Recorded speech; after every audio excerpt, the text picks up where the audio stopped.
잘 살고 있는 줄 알았습니다.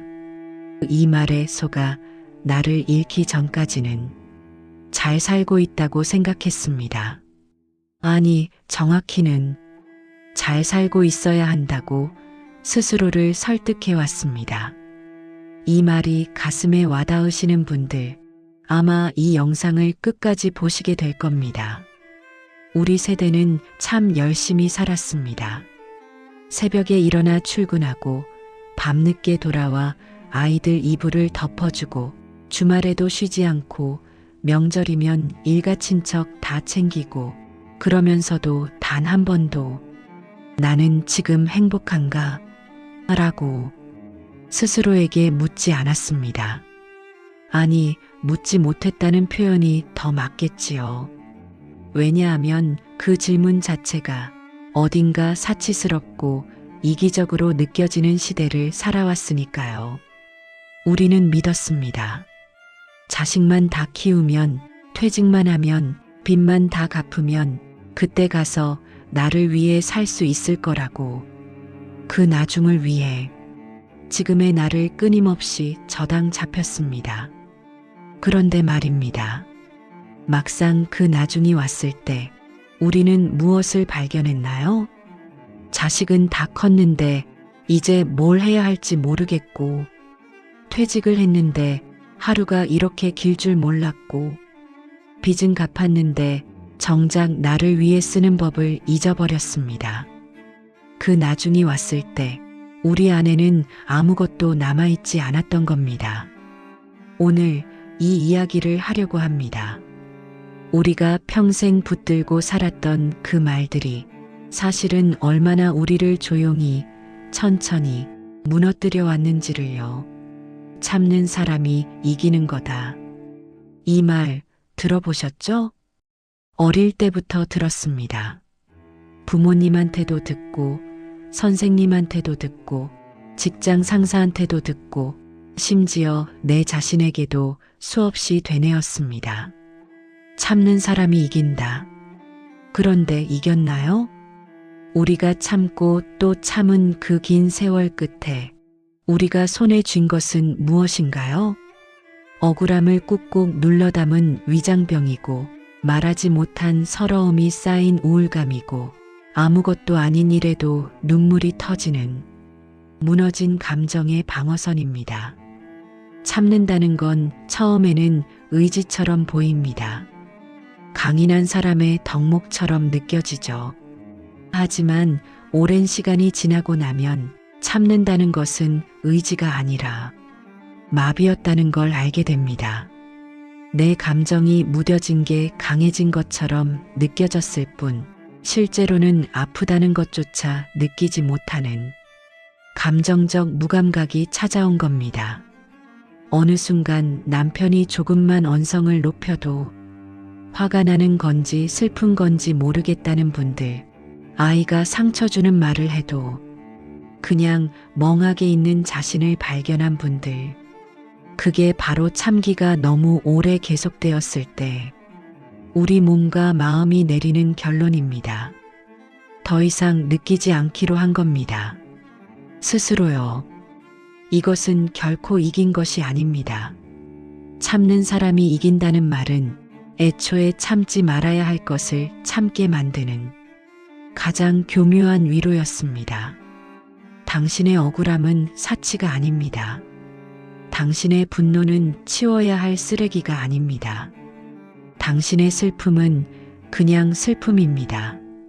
느껴도 되는 감정입니다. 우리는 너무 오랫동안 이 당연한 사실을 모른 척 해왔습니다. 가족이 우선이다.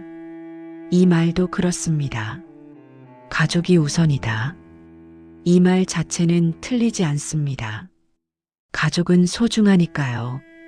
하지만 문제는 이 말이 너무 오랫동안 나를 지워도 된다는 허가증처럼 쓰여왔다는 겁니다. 아이를 위해 내 꿈을 접었고, 남편을 위해 내 커리어를 접었고, 부모님을 위해 내 시간을 접었고, 그러다 보니 어느 날 나는 아무것도 접을 것이 남아있지 않은 텅 빈 사람이 되어 있었습니다. 주변을 위해 살았는데 정작 내 안에 나가 없는 것입니다. 이것을 심리학에서는 자아 소멸이라고 부릅니다. 자아 소멸이라는 말이 너무 거창하게 들리신다면 이렇게 생각해 보세요. 나는 무엇을 좋아하는가? 라는 질문에 즉시 대답할 수 있으신가요? 나는 요즘 어떤 감정을 느끼고 있는가? 이 질문에 솔직하게 답할 수 있으신가요? 대부분의 분들이 이 질문 앞에서 잠시 멈칫하게 됩니다. 내가 무엇을 좋아하는지, 내가 무엇을 원하는지, 그걸 생각해 본 적이 너무 오래됐기 때문입니다. 가족이 우선이라는 말은 나도 그 가족 안에 포함된다는 것을 빼먹었습니다. 가족 중에서 가장 먼저 내가 건강해야, 내가 행복해야, 내가 온전해야 나머지 가족도 제대로 사랑할 수 있다는 사실을요. 비행기 안전수칙 기억하시죠? 산소 마스크가 내려왔을 때 먼저 내 마스크를 착용하고 나서 아이를 도우라고 합니다. 우리는 평생 내 마스크도 쓰지 않은 채로 모두를 살리려고 달려왔던 겁니다. 남들도 다 그렇게 산다. 이 말이 아마 가장 교묘했을 겁니다. 힘들다고 말하면 돌아오는 대답. 남들도 다 그렇게 살아요. 억울하다고 하면 다들 그러면서 사는 거야. 쉬고 싶다고 하면 안 힘든 사람이 어디 있어? 이 말들의 공통점이 보이시나요? 내 고통을 특별한 것으로 인정하지 않는다는 겁니다. 당신의 아픔은 그냥 평균이니까 참을 수 있는 것이고 호들갑 떨 필요 없다는 거죠. 하지만 말이죠. 고통은 비교하는 것이 아닙니다. 옆집 사람이 더 힘들다고 해서 내가 느끼는 고통이 줄어드는 것이 아니듯이 남들도 다 그렇게 산다는 말은 개인의 아픔을 통계 속에 묻어버리는 잔인한 위로입니다. 우리는 그 말에 기대어 스스로의 고통을 외면하는 법을 배웠습니다. 아프지 않은 척, 힘들지 않은 척, 괜찮은 척. 그렇게 수십 년이 흘러갔습니다. 어느 날이었을 겁니다.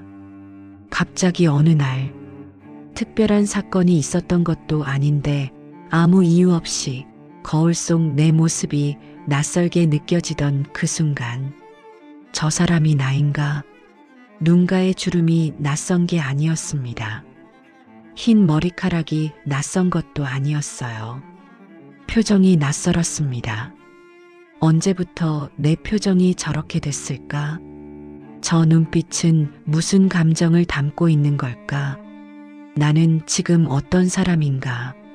이런 질문들이 마치 처음 만난 낯선 사람에게 던지는 것처럼 자연스럽게 떠올랐던 그 순간, 그게 바로 첫 번째 신호입니다. 나를 잃어버리기 시작했다는 신호. 두 번째 신호는 이겁니다. 나 요즘 뭘 좋아하더라? 라는 질문에 답이 안 나올 때, 퇴직하고 나서, 아이들 다 키우고 나서, 처음으로 온전히 내 시간이 생겼을 때, 그 시간에 뭘 해야 할지 모르겠다는 것. 취미가 없습니다. 아니, 정확히는 취미가 있었는지조차 기억이 안 납니다. 그냥 TV를 켜고 뉴스를 보고 드라마를 보다 졸고 밥 먹고 자고 또 일어나고, 이게 내가 그토록 기다리던 나중인가? 이런 생각이 드는 순간 공허함이 밀려옵니다. 그 공허함의 정체는 무료함이 아닙니다. 시간이 남아서 생기는 게 아니에요. 그것은 나라는 사람이 오랫동안 부재했다는 증거입니다. 무언가를 진심으로 좋아하는 나, 무언가에 설레는 나, 내 하루를 내가 선택하는 나. 그 나가 너무 오랫동안 작동을 멈춰버린 겁니다. 세 번째 신호. 누군가에게 전화를 하고 싶은데 전화할 사람이 없다는 느낌. 아니, 번호는 있습니다. 자식들 번호, 형제들 번호, 오래된 친구 번호. 하지만 막상 전화를 하려고 하면 뭐라고 말하지? 라는 생각이 먼저 들고 그냥 귀찮게 하는 거 아닐까 싶고 나중에 하지 하면서 핸드폰을 내려놓습니다. 이 패턴이 반복된다면 그것은 단순한 귀차니즘이 아닙니다. 오랫동안 내 마음을 표현하지 않다 보니 어떻게 표현해야 하는지를 잊어버린 겁니다. 감정을 나누는 방법, 약함을 보여주는 방법, 그냥 나 보고 싶었어라는 한마디를 당당하게 건네는 방법, 그 방법을 너무 오래 쓰지 않아서 녹슬어버린 거예요. 네 번째 신호는 조금 더 묵직합니다. 이유 없이 눈물이 날 때, 뉴스를 보다가 드라마 한 장면에 혹은 아무것도 아닌 풍경을 보다가 갑자기 눈물이 맺힐 때, 나 왜 이러지? 싶지만 그 눈물의 이유는 사실 압니다. 너무 오랫동안 울지 않았기 때문입니다. 너무 오랫동안 아픈 척을 하지 않았기 때문입니다. 우리 몸은 기억합니다. 우리가 억눌러 온 것들을, 우리가 무시해온 감정들을, 그것이 아무 때나 아무 곳에서나 불쑥 찾아오는 겁니다. 그 눈물은 나약함의 증거가 아닙니다. 오히려 반대입니다. 그것은 당신 안에 아직 살아있는 나가, 나 여기 있어, 나 좀 봐줘라고 외치는 신호입니다. 변화는 생각보다 조용하게 찾아옵니다. 어떤 분은 오랜 친구의 부고를 받았을 때라고 합니다. 고등학교 때 같이 웃고 떠들던 친구, 한동안 연락이 끊겼던 친구, 나중에 밥 한번 먹자고 했던 그 친구, 그 부고 문자를 받았을 때 처음 드는 생각은 슬픔이 아니었습니다. 나중에라는 말이 얼마나 허망한지를 처음으로 실감했다고 합니다. 나중에는 없었습니다. 친구에게도, 그리고 나에게도. 그 장례식을 다녀오는 차 안에서 이분은 처음으로 조용히 결심했습니다. 더 이상 나중에라는 말에 기대지 않겠다고.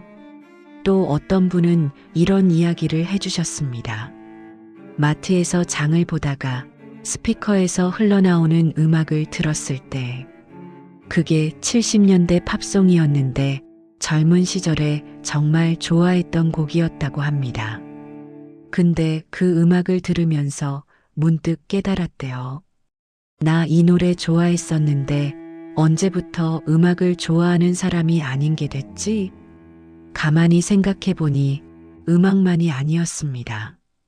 책 읽기를 좋아했는데 언제부터 책을 안 읽는 사람이 됐고, 그림 그리기를 좋아했는데 언제부터 그림을 안 그리는 사람이 됐고, 바다에 가는 걸 좋아했는데 언제부터 바다를 못 가는 사람이 됐고, 마트 한가운데서 그분은 한참을 멈춰 섰습니다. 눈물이 핑 돌았다고 합니다. 내가 좋아했던 것들이 언제부터인가 하나씩 사라져 버렸다는 것을 그 순간 처음으로 제대로 알아챈 거예요. 또 어떤 분은 이런 이야기를 하셨어요. 우연히 혼자 산책을 나갔다가 아무 목적 없이 걷다가 작은 골목 안에 있는 허름한 벤치에 앉았을 때 아무것도 안 했습니다. 핸드폰도 안 보고 음악도 안 듣고 그냥 앉아서 하늘을 봤습니다.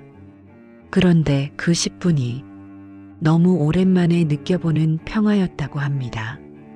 아무것도 해야 할 것이 없는 순간, 누구를 위해 무언가를 해야 하는 것도 아닌 순간, 그냥 내가 살아서 이 자리에 앉아 있는 순간, 그 순간에 처음으로 느꼈다고 합니다. 나는 지금 여기에 있다. 그 단순한 사실이 그날 이분에게는 눈물이 날 만큼 소중했습니다. 우리가 그 단순한 것을 너무 오래 잊고 살았기 때문입니다. 이런 순간들은 극적이지 않습니다. 기적이 일어나거나 누군가 나타나서 바꿔주는 게 아닙니다. 그냥 아주 조용하게, 그러나 분명하게 더 이상 이렇게는 안 되겠다. 는 감정이 마음속 깊은 곳에서 올라오는 겁니다. 그 감정을 무시하지 마세요. 그게 당신 안에 나가 마지막으로 손을 내밀고 있는 겁니다. 그렇다면 이제 어떻게 해야 할까요? 저는 거창한 이야기를 하려는 게 아닙니다. 새 인생을 시작하세요. 도전하세요. 같은 말이 아니에요. 그냥 아주 작고 구체적인 이야기를 하고 싶습니다. 첫 번째, 미안해하지 마세요. 나를 위해 돈을 쓸 때 미안해하지 마세요. 나를 위해 시간을 쓸 때 미안해하지 마세요. 이게 참 어렵습니다. 평생을 가족을 위해, 남을 위해 써왔으니 나를 위해 뭔가를 하는 것 자체가 죄를 짓는 것처럼 느껴지기도 하거든요. 자식한테 안 해줘도 되는 거 해줄까봐 미안하고, 남편 밥을 차려야 하는데 여행을 갈까봐 미안하고, 나이가 많은데 이런 걸 배울까봐 민망하고, 그 미안함과 민망함은 오랫동안 나보다 남을 우선하도록 훈련받아온 결과입니다. 하지만 말이죠. 당신이 이 세상에서 가장 오래 함께 할 사람은 바로 당신 자신입니다. 자식은 언젠가 독립합니다. 남편도 아내도 가족도 다 각자의 길을 갑니다. 하지만 나는 내가 눈을 감는 그날까지 나와 함께 있습니다. 그 날을 위해 쓰는 것이 어떻게 낭비가 되겠습니까? 오늘 당장 작은 것 하나만 해보세요. 자식 생일이 아닌데 케이크 하나 사도 되고, 남편 선물이 아닌 내 선물을 사도 되고, 혼자 카페에 가서 비싼 커피 한 잔 마셔도 됩니다. 그 순간 미안해하지 마세요. 당신은 그럴 자격이 충분합니다. 충분한 정도가 아니라 이미 넘치도록 벌어놓았습니다. 두 번째, 내 마음의 소리에 귀 기울이세요. 오늘 딱 한 가지 질문에 답해 보세요. 나는 지금 무엇이 하고 싶은가? 거창하지 않아도 됩니다. 바다가 보고 싶다. 칼국수가 먹고 싶다. 옛날 노래가 듣고 싶다. 이런 것들도 충분합니다. 그 작은 소리들이 바로 당신 안에 나가 살아있다는 신호입니다. 그 소리들을 노트에 적어보세요. 하루에 한 가지씩이라도요. 처음에는 잘 들리지 않을 수 있습니다.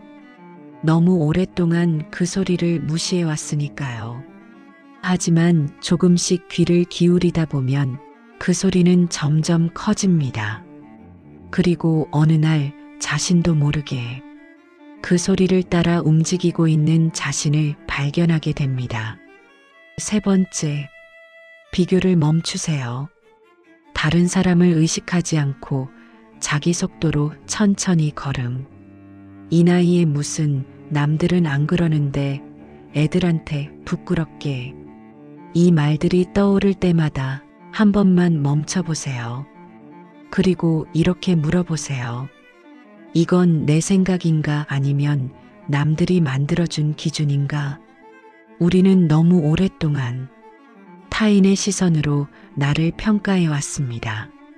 남들 눈에 어떻게 보일까? 자식들이 뭐라고 할까? 동네 사람들이 이상하게 보지 않을까? 그 기준들이 나를 올가매는 동안 진짜 나는 점점 숨어들었습니다. 이제 기준을 바꿔야 합니다. 남들이 어떻게 보느냐가 아니라 내가 어떻게 느끼느냐가 기준이 되어야 합니다. 70에 그림을 배워도 됩니다. 60에 악기를 시작해도 됩니다. 혼자 여행을 가도 됩니다.